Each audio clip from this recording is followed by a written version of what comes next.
Hey y'all, Tanny Cooks here, and today I'm going to show you how to make the most delicious bone-in ribeye steak that is juicy, succulent, tender, and well seasoned. So let's get to cooking. To start off with, I wash off my steaks. I just run it under cool water to get any gritty bit off, and then I dry it off on a plastic cutting board with a paper towel. I just want to get it very dry so that it takes the seasonings well. The seasonings I'm going to use includes hickory smoked salt, smoked paprika, ground black pepper, granulated onion, granulated garlic, and liquid smoke, as well as some oil, and I like avocado oil because it has a high smoke point, but you can use the oil of your choice. I'm going to preheat my air fryer at 400 degrees Fahrenheit for about 5 to 6 minutes. This preheat is very important to get the crust on the steak or the quote-unquote charred part that we want. So I added my oil and my seasonings. Add your seasonings to your taste, but you could be reserved with some of the salt because you can add salt at the end.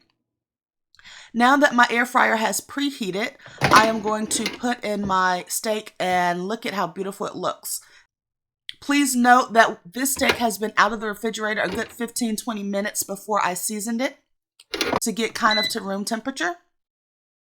So now I am setting my air fryer to cook at 400 degrees for about 15 minutes. We're going to check it, so it might take a total of 13-14 minutes to cook, but we'll judge that as we go.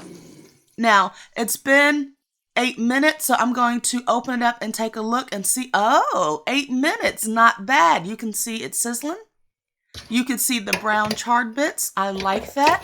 So what I'm going to do now is turn it over. So the air circulates, but I still like to turn my meat over in the air fryer.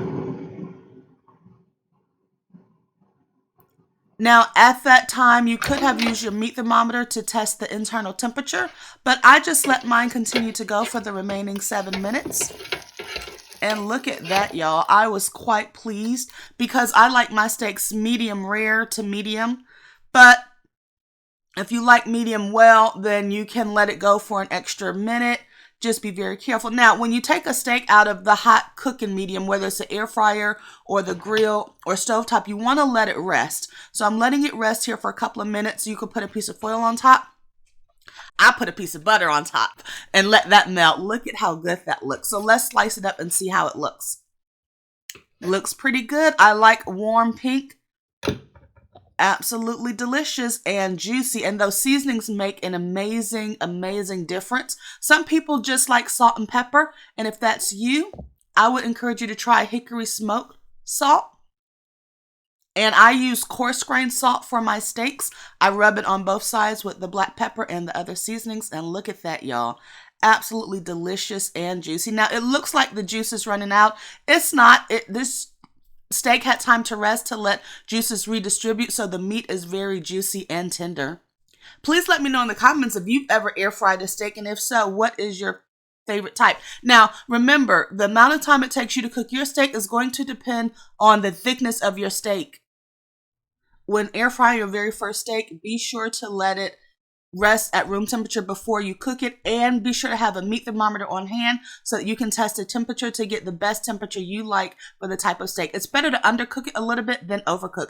Thank you so much for watching my video.